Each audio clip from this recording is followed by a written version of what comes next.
Sur la vidéo où ce que je parle dans le fond de ma technique 5 minutes pour faire un traitement à la cire chaude par immersion, j'ai quelqu'un qui me dit Finish Line avait un vaporisateur à la cire à une certaine époque.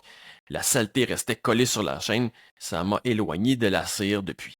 Bon, il faut savoir que les produits à la cire, c'est pas absolument pas dès qu'il y a de la cire dessus que c'est équivalent. Parce que là, on parle de deux produits qui sont totalement différents, presque diamétralement opposés. Je vais expliquer le produit que la personne parle ici. Premièrement, c'est un vaporisateur.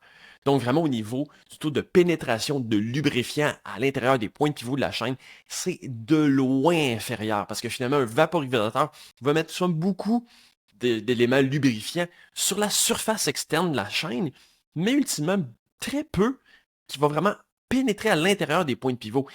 Là où ce que le lubrifiant, c'est là qu'il est nécessaire de lubrifier l'extérieur de la chaîne, à part vraiment attirer les contaminants.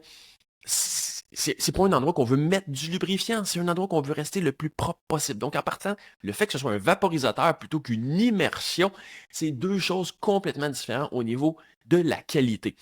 Deuxième chose aussi, c'est que les produits comme ça, autant liquides que par vaporisation, c'est très majoritairement, surtout dans le cas de Finish Line, seulement du liquide de transport. Donc la cire est une faible partie, souvent moins de 25% du contenu total. Donc en plus, on dit que ce qu'on applique, ben, c'est seulement 25% de la cire. Il n'y a presque pas de cire. Donc on ne peut pas faire une comparaison au niveau de la qualité non plus. Donc, et aussi, ben, souvent, ces liquides de transport-là, vont laisser un résidu huileux qui va être encore là quelque chose qui va attirer, qui va être beaucoup plus collant au niveau des contaminants. Tandis que quand on est dans une application par acide par immersion, ben, on est 100% dans de la cire qui n'est pas collante du tout. Donc, encore là, on est vraiment dans deux choses complètement opposées. Et aussi, ben, c'est deux choses parce que ce genre de lubrifiant-là, je serais curieux de savoir comment que cette personne l'utilisait. Parce que c'est comme tous les lubrifiants secs, ça demande, je dirais au minimum en général, un 8 heures de séchage pour que tout le liquide de transport se soit évaporé et que finalement les liquides, dans le fond, tous les additifs qui vont être vraiment les lubrifiants, dans ce cas-là la cire, restent au bon endroit.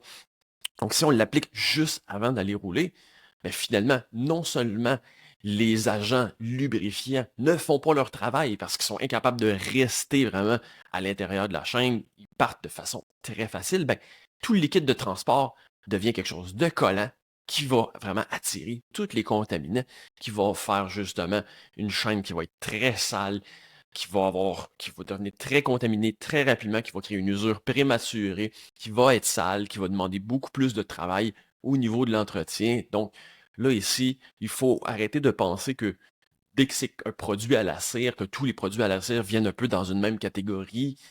On est dans deux types de produits complètement différents. Et même dans les produits à la cire, disons goutte à goutte, il y a d'énormes différences avec que ce soit un procédé fait par immersion dans la cire chaude ou vraiment le goutte à goutte. Parce que le taux de pénétration est quand même moins élevé. Il y a encore là tout le concept d'avoir du liquide de transport et aussi même la qualité du liquide de transport. Il y en a des lubrifiants comme le Super Secret Chain Loop de chez Silka qui va être entre 70 et 75% de concentration de cire et seulement 25 à 20% de liquide de transport, donc beaucoup plus concentré pour avoir une très, très meilleure qualité d'application, de pénétration.